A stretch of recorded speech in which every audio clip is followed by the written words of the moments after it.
Thank you. We're very pleased to have with us today Nichols Koumjian, head of the Independent Investigative Mechanism for Myanmar, and he'll update you on the work of the mechanism. Mr. Koumjian, the floor is yours. Thank you very much. Perhaps I'll begin with a very brief introduction to our mechanism for those not familiar with its operations. We're a relatively new entity, having been created by the United Nations Human Rights Council and then endorsed by the General Assembly.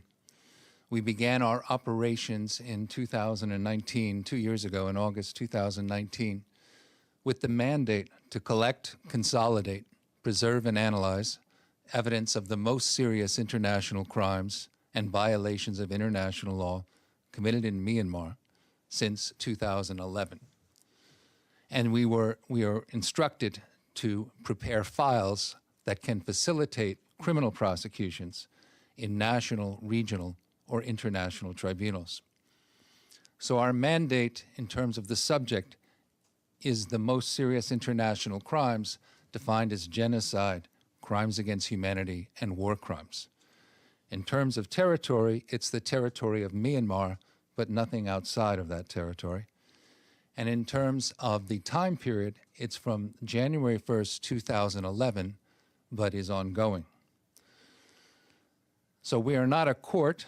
We don't have the powers of police or prosecutors to arrest or charge, but we collect evidence that can facilitate criminal prosecutions. And we've been collecting evidence from a wide variety of sources, from individuals, from organizations, from businesses, from governments. We collect evidence that includes photographs, videos, testimonies, social media posts, all different types of evidence that could be relevant to show that crimes happened and who is responsible for those crimes. The Human Rights Council has specifically instructed us to cooperate with the case at the International Criminal Court and the case at the International Court of Justice, where the Gambia has alleged that Myanmar has failed to fulfill its obligations under the Convention for the Prevention and Punishment of Genocide. So we are sharing documents with those proceedings in order that we hope that, particularly for the judges of the International Court of Justice, that they have the best available evidence to make an informed decision about that case.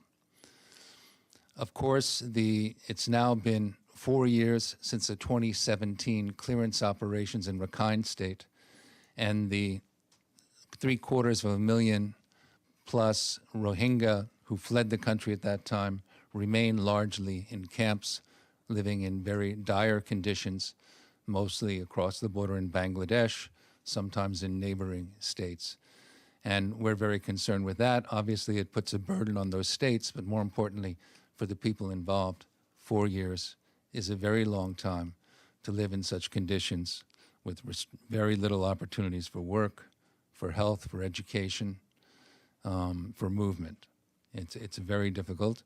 So, of course, we concentrate much of our efforts on investigating events in relation to the Rohingya. But our mandate covers the entire territory. It covers all crimes against human beings in Myanmar, provided it reaches that threshold of serious international crimes, regardless of the religion, ethnicity, nationality, citizenship of the perpetrator or the victim. Since February of this year, 2021, of course, our work has faced new challenges and opportunities due to the military coup and the subsequent events that have occurred, the uptick in violence across the country. We announced soon after the coup that the coup itself is not within our mandate. Issues of constitutionality, of change of leadership, of elections is not a serious international crime within our mandate. However, being aware of the history of political violence in Myanmar, we were concerned and we would be watching and collecting evidence if such crimes occurred. And we do feel now, having observed the events and collected preliminary evidence, that the facts show a widespread and systematic attack on a civilian population amounting to crimes against humanity. So we'll be collecting and attempting to verify that preliminary evidence. And that has also created many opportunities for us because we receive so many communications, particularly from people inside Myanmar, urging us to accomplish some type of accountability, asking us to bring people to account and end the violence that's happening there. We received over 200,000 communications since the coup.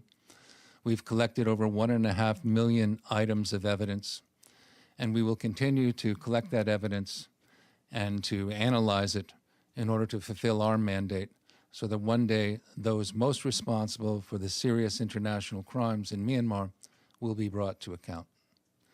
So I'd be happy to answer any questions. Thanks very much. We'll now turn the floor over to questions. Edie.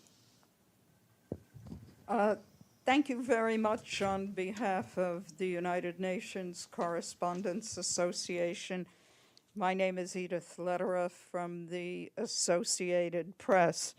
I think it's quite staggering, at least to me, the number of people and the number of communications you've gotten about what's happening since the coup.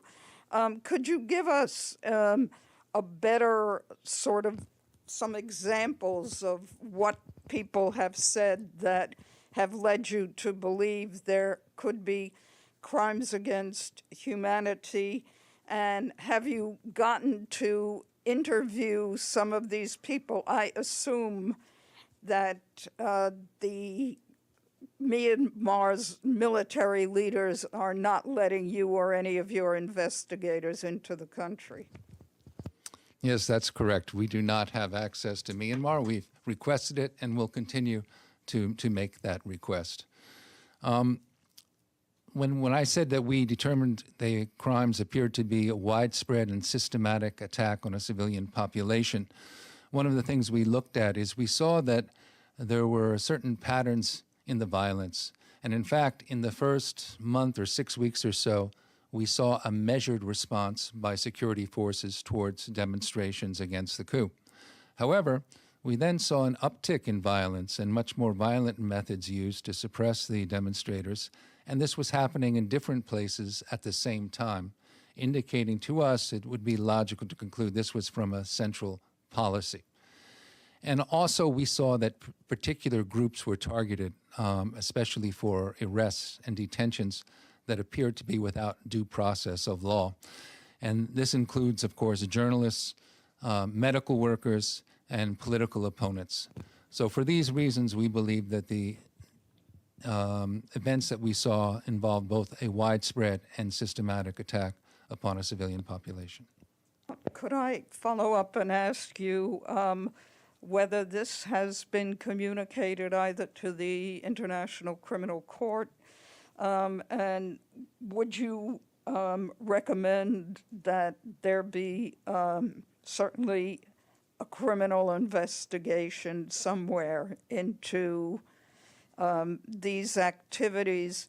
And could you also comment on what you found involving the ethnic groups, the Chan, the Shin, the Shan, the Chin, others? Thank you. I should have brought a pen to write down the questions, but in relation to the International Criminal Court, the International Criminal Court, of course, Myanmar is not a state party to the International Criminal Court. The investigation that is ongoing at the court relates to the Rohingya and the expulsion of the Rohingya across the border to Bangladesh. The pretrial chamber of that court found that the prosecutor should investigate that case because it found that an element of the crime of deportation, crossing a state border, was not completed until they entered the territory of Bangladesh, which is a state party to the International Criminal Court. So therefore, while the Rohingya issue is before the International Criminal Court, the post-coup events are not at the present time. There has been a communication by the NUG indicating that they would accept the jurisdiction of the International Criminal Court, but the court has not reacted to that, as far as I'm aware. Yes? And on the ethnic groups? Well, we're concerned with crimes that happened in many different areas, and of course, there's a long history of violence related to the conflicts in the ethnic groups. When we were created, in particular, the Human Rights Council urged us to look at Shan and Kachin states for what's going on. So we are, of course, including that evidence, and we've seen this pattern of violence that I've talked about that occurred both in central areas of Myanmar, also has occurred in the ethnic areas of Myanmar. Thank you. Ahmed Fatih, ATN News. Just to give me a ballpark, how many files you have already compiled? That I'm not going to do. I would say this. We're at a very early stage of our investigation because I might have done 21 years of international criminal prosecutions, and particularly to go after the most serious crimes, which are generally interpreted to be those at higher levels of responsibility. It takes a lot of evidence to make that linkage in order to show what is it that the higher level person did, commander, politician, leader, that makes them responsible for crimes that happened usually in a place they've never been, committed by perpetrators they may not have directly spoken to, against victims that they don't know. But I've worked on these other cases, and the other cases we eventually had success in doing it, but it's a long and difficult process. And our files that we are creating files to assist other courts. So some of the files will contain certain elements, for example, the chapeau elements of crimes against humanity. We know that often national courts would find that very, very helpful to their case to have a separate package on the chapeau elements. Are any of those covered in these files, if not most, are from the military junta or at different areas? I think I'd prefer not to say that at this time. I don't want to do trial by press conference. And I want everyone who committed such offenses to worry that the file's on them. Well said. Yes, in the back. Thank you very much. Betül Yürük, Turkish News Agency. Since the military coup, has there been an increase in the number of human rights abuses against Rohingya people? And you said that you do not have any access to the country at the moment. Are you receiving any reports? And you also mentioned that you're collecting evidence from social media and other types of evidence. And has there been an increase in the number of evidence in terms of these violations against the Rohingyas since the coup in the country? Thank you. It's actually a very complicated question. The situation in Rakhine State, where most of the Rohingya who remain in Myanmar are located, it has been one of the quietest areas of the country. The Tatmadaw, the military, reached a ceasefire with the Arakan army, the Rakhine nationalist group, just prior to the coup occurring. So there's been very little violence, or at least conflict, in Rakhine State compared to other parts of the country. However, we have been very concerned with whether or not the current situation, where you have a regime that I think is vulnerable and very insecure about its position, whether it would at some point seek to divert attention by persecuting another group, a minority within the country, trying to appeal to nationalist fervor to divert attention from its own issues, other issues. So we remain watching very carefully the situation of the Rohingya, and I do believe that the coup puts them, as it does all the other ethnic groups in Myanmar, in a more precarious position, more at risk than they were before. Benno? You might have said that before and I didn't catch it. So what I wonder about, you investigated these crimes. Obviously, you wanted to be prosecuted. What is the most ideal way this would go on a legal basis for you? Who would be responsible if it all goes as well as you can think of? Well, if you talk about an ideal world, These cases would be prosecuted by Myanmar courts committed to fair processes and holding to account the persons responsible for crimes against Myanmar people. If that isn't, I don't think that that's a near-term likelihood, but it's something we aim for.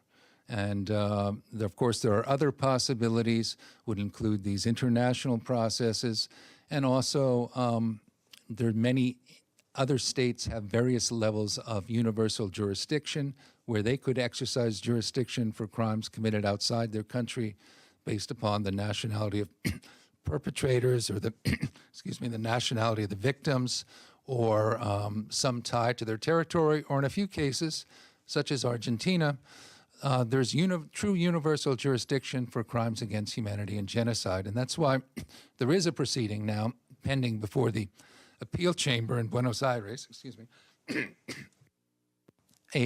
the former special rapporteur for human rights in Myanmar, Thomas Quintana, on behalf of Rohingya living in the United Kingdom, filed a complaint and a request for a criminal investigation of crimes against humanity and genocide.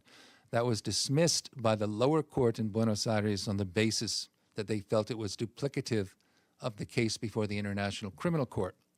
But that is now on appeal, and we're waiting for the decision of the appeals chamber. And we turn to the screens to Abdul Hamid. Abdul Hamid, you're. Please unmute. We don't hear you. Thank you, sir. Okay. My name is Abdul Hamid Sayan from the Arabic daily Al-Quds Al-Arabi. We have noticed that in the early days of the coup, there were many demonstrations in the street, many victims fell during that period. But the popular resentment of the coup dwindled down. How do you explain that? Is out of fear or other explanation why the popular rejection of the junta is not continuing in the streets of Myanmar? Thank you. I think that unfortunately, people's hopes that through demonstrations and the political process, the situation could be reversed, they've lost hope on that, and they've realized the risk, unfortunately, of peacefully demonstrating. So that would be my interpretation of the events that we saw. Unfortunately, we see an increasing hopelessness by those people in Myanmar that peaceful demonstrations will result in change. Are there any further questions? If not, I'd like once more to thank Nicholas Koumjian. Thanks you all. very much for Thank you very your much. presence. Thank you. Thanks, and for you, stay. Yeah. Hello. Hi, Farhan. I think Rick Gladstone has a question. Oh. And I have a question as well. Oh, okay. Sorry. Sorry. Please remember to write in under to all panelists in chat so that you can get called on. Yes, Mr. Koumjian. Okay, I'll just jump in first, and then I know Rick's got one. You mentioned the social media stuff. Are you getting what you need from companies like Facebook and Twitter and others? Thank you. Normally, we don't talk about who's giving us what for obvious reasons. We promise people confidentiality so that they can be assured that no one will know who is that they are cooperating with us. However, in the social media, I can say that we've reached out and are receiving information from several sources. And one of those I can reveal because they revealed it. It was Facebook. We began engaging with Facebook as soon as we were created in 2019. And they have been meeting with us regularly. We continue to negotiate. We have received some, but certainly not all, that we have requested. We continue to negotiate with them, and actually I am hopeful that we are going to receive more information.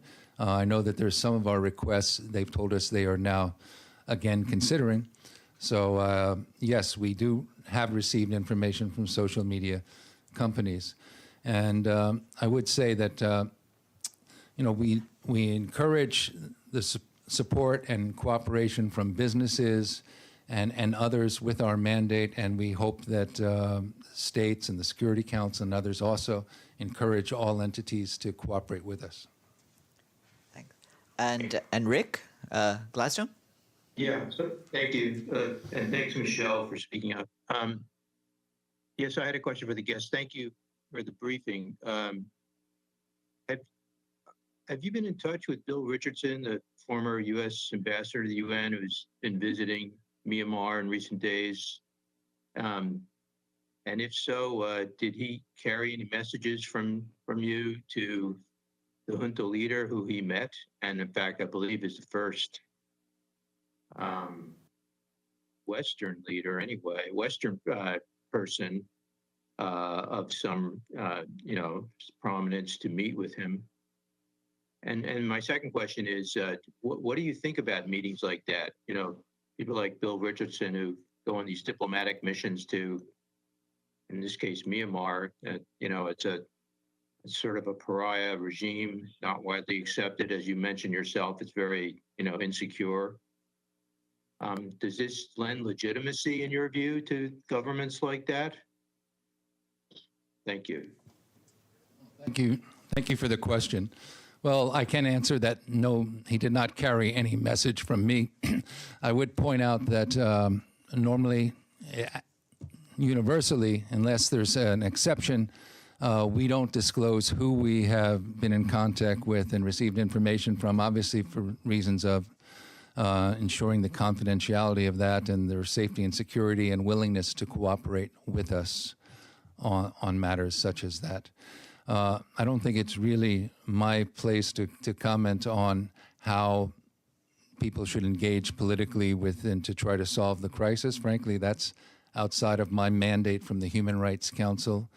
But I think it's important to point out, and one of the things I point out to many states, that our mechanism has the mandate simply to collect the evidence of the most serious international crimes, and there's nothing inconsistent with states or others engaging with all parties in Myanmar and supporting us.